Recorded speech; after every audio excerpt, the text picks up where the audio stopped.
हमारी संस्था की तरफ से पहली बार त्रिदिवसीय कार्यक्रम रखा गया और इसमें 3 दिन के कार्यक्रम में लगभग 135 से 40 लोगों ने पार्टिसिपेट किया। 4:30 बजे से मंदिर में पूजा पाठ चालू है और स्टार्टिंग प्रातःकालीन शांति धारा हुई। प्रातःकालीन शांति धारा के पश्चात लोगों ने 1008 कलशों से भगवान महावीर का जन्माभिषेक किया, वेदिका पर विराजमान किया। भगवान महावीर का ये परम संदेश अहिंसा जियो और जीने दो जन जन तक पहुंचे, इसके लिए शाम को पुनः एक नृत्य प्रस्तुति, परिचर्चा और संध्या आरती आदि कार्यक्रम किए जाएंगे।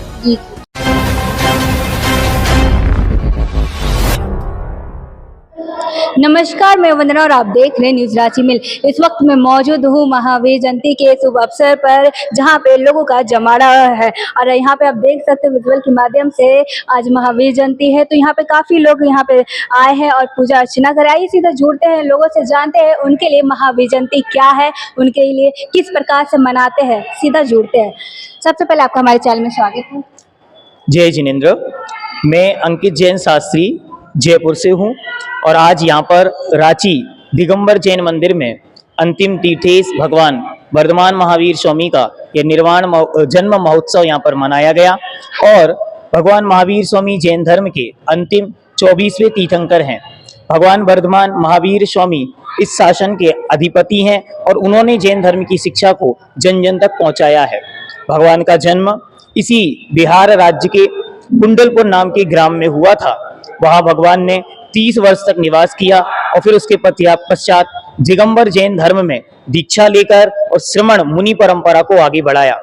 12 वर्ष तक कठिन तपस्या की और उसके पश्चात उन्हें केवल ज्ञान की प्राप्ति हुई। केवल ज्ञान की प्राप्ति कर उन्होंने जन जन को धर्म का उपदेश दिया और 30 वर्ष तक वे अपनी उपदेश परंपरा को आगे बढ़ाते रहे, जिसमें मुख्य संदेश था अहिंसा, अर्थात सब जीवों को समान अधिकार हो, सबको जीवन का अधिकार हो, सबके विचारों का सम्मान हो और सब जीव आपस में प्रेम भाव के साथ, सौहार्द के साथ रहें, ऐसी उनकी भावना थी। उसी के अनुरूप उनका सिद्धांत और उपदेश हुआ और अंत में 30 वर्ष तक उन्होंने उपदेश पूर्ण कर पावापुर नाम के स्थान में अपना अंतिम जीवन व्यतीत कर सिद्धत्व को प्राप्त किया। ऐसे भगवान वर्धमान महावीर स्वामी के चरणों में यह प्रार्थना रखते हैं, यही प्रार्थना वीर से अनुनय से कर जोर, हरी भरी दिखती रहे धरती चारों ओर, हरी भरी दिखती रहे धरती चारों ओर। जय जिनेन्द्र, जय जिनेन्द्र, जय। बहुत ही खूब। क्या आप किस प्रकार से इनको मनाते हैं और क्या लगता है कि आप एक युवा पीढ़ी है, तो क्या इससे युवा पीढ़ी जुड़ी है या फिर अभी भी दूर है, ऐसा कुछ?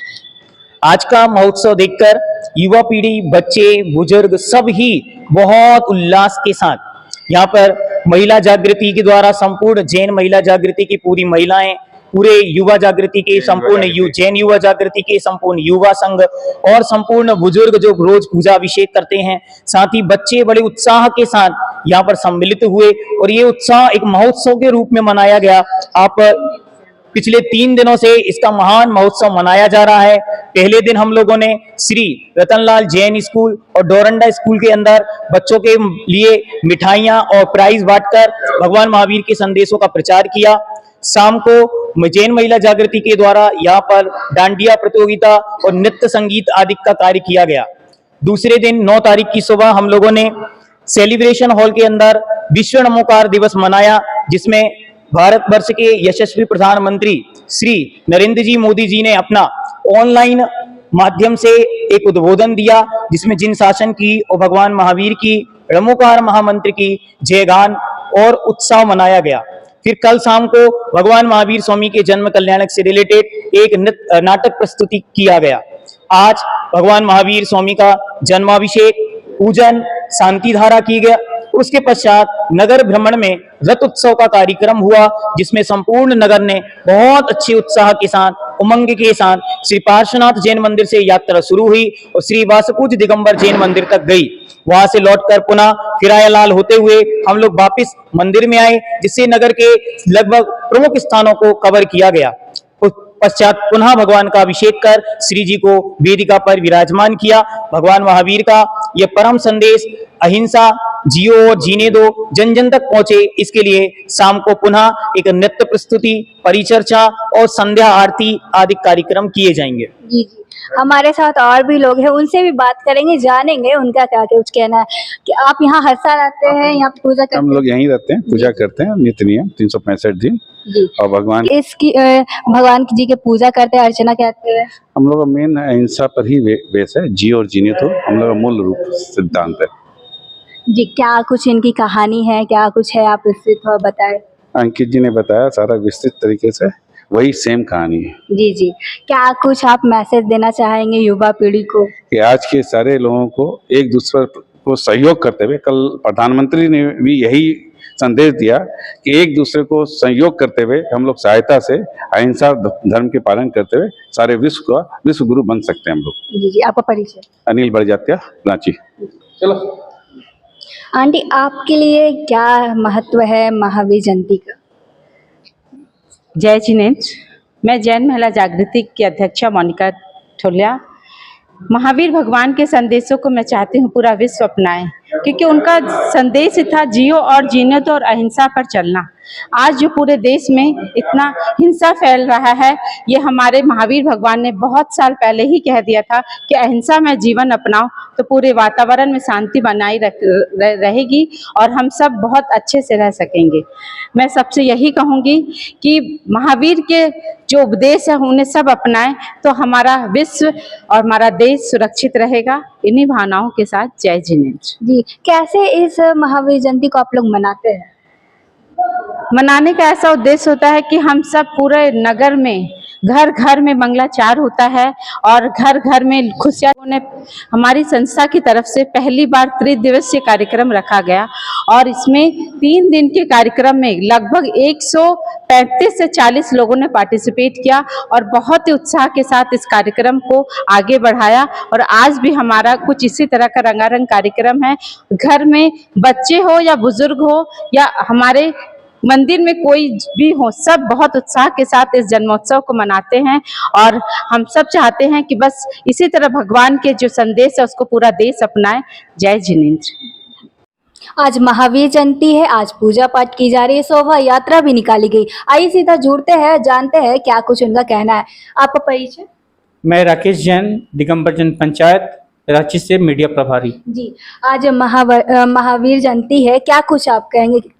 देखिए, अब जैन समुदाय के 24वें तीर्थंकर भगवान महावीर का आज जन्म जयंती है और इस अवसर पर सुबह 4:30 बजे से मंदिर में पूजा पाठ चालू है और इस स्टार्टिंग प्रातःकालीन शांति धारा हुई।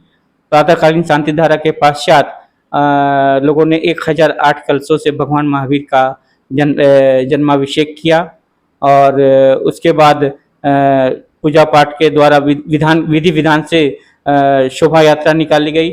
शोभा यात्रा के पश्चात अब शाम के वेला में, संध्या वेला में सांस्कृतिक आयोजन भी है और इसके माध्यम से महाआरती का भी प्रोग्राम है। जी जी, कितने संख्या में लोग जुड़े आज? आज लगभग 1400 से 1500 लोगों की भीड़ थी शोभा यात्रा में और महिलाएं रथ के पीछे पीछे चल रही थी और पुरुष वर्ग शोभा यात्रा के रथ के आगे आगे भजन गाते हुए और गाजे बाजे के साथ।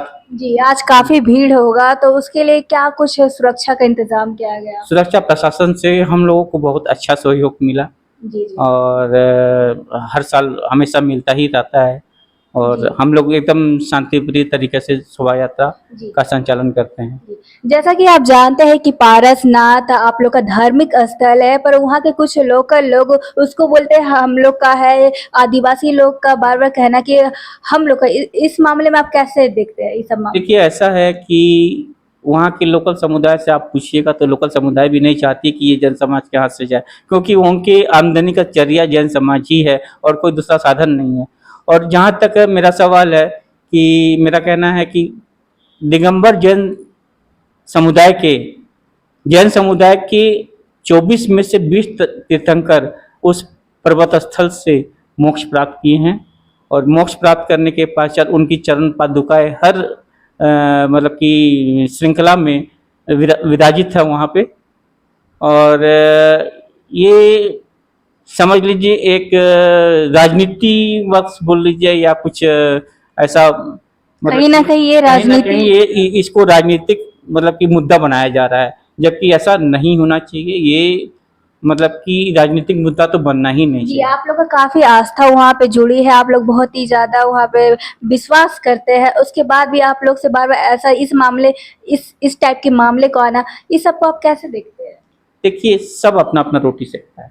जी तो मैं तो यही कहूँगा कि अगर वहाँ के लोकल समुदाय से भी आप पूछेंगे तो वो नहीं चाहेगा कि ये जैन समुदाय के हाथ से जाए, क्योंकि उनकी आमदनी का जरिया ही वही है। अगर जैन समाज के हाथ से ये निकल जाता है या कुछ ऐसा आदिवासी समुदाय या अपने अंडर में ले लेती है, तो एक तो मतलब कि धर्म विरोधी भी होगा और मतलब कि आस्था को ठेस भी पहुँचती है। जी जी तो ऐसा राजनीति तो होना ही नहीं चाहिए। जी और वहाँ के लोग भी नहीं चाहते हैं कि ऐसी राजनीति हो।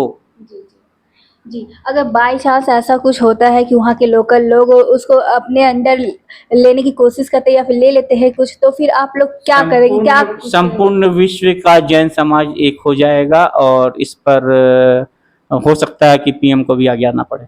जी, धन्यवाद।